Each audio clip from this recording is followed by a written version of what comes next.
Dictation शुरू होगी 5 second बाद।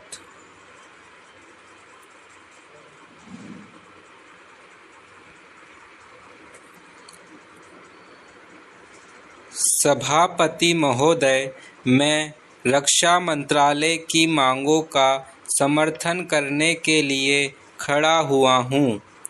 वर्तमान घटनाओं से पता चलता है कि संसार का हर देश अपनी सुरक्षा के बारे में चिंतित है और उसके लिए हर प्रयत्न कर रहा है। इस दृष्टि से अन्य देशों की तरह हमारे देश में भी रक्षा मंत्रालय का महत्व है।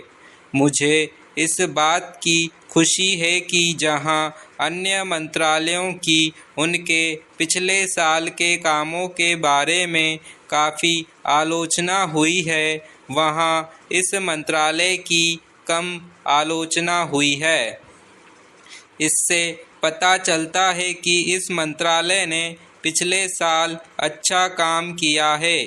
मोटे तौर पर किसी भी देश की सुरक्षा नीति का लक्ष्य यह होता है कि दूसरे देशों, खास तौर से पड़ोसी देशों के साथ मित्रता के संबंध स्थापित हों और हम एक दूसरे के मामलों में हस्तक्षेप न करें। लेकिन उसके साथ यह भी जरूरी होता है कि हम अपने देश की सीमाओं और अखंडता की रक्षा करें। इसलिए हमारे देश का यह कर्तव्य हो जाता है कि हम अपने पड़ोसियों के कार्यों पर पूरी नज़र रखें, क्योंकि आज तक हमारे देश पर जो संकट आए वे हमारे पड़ोसियों से आए हैं। 1965 में पाकिस्तान के साथ जो लड़ाई हुई और उसके बाद ताशकंद में जो समझौता हुआ वह सिर्फ कागज़ पर ही रहा। पाकिस्तान ने उस पर कोई अमल नहीं किया। इस दृष्टि से बहुत ज़रूरी है कि हम अपने देश की सुरक्षा की हर तरह से व्यवस्था करें। हमारा उद्देश्य दूसरों पर आक्रमण करना नहीं है, लेकिन यदि हम पर कोई आक्रमण करे तो हम में इतनी शक्ति अवश्य होनी चाहिए कि हम उसका डटकर सामना कर सकें।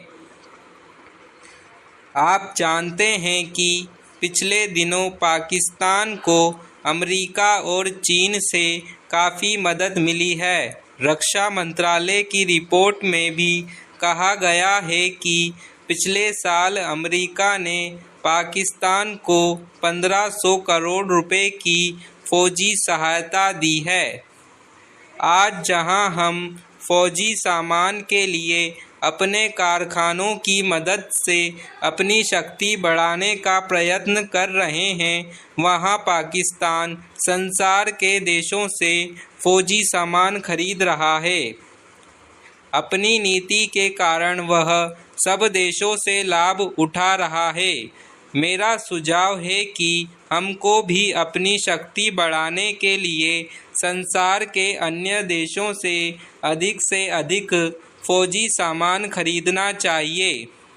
आज तिब्बत की सीमा पर चीन की 1.5 लाख फौज खड़ी है। पूर्ण विराम।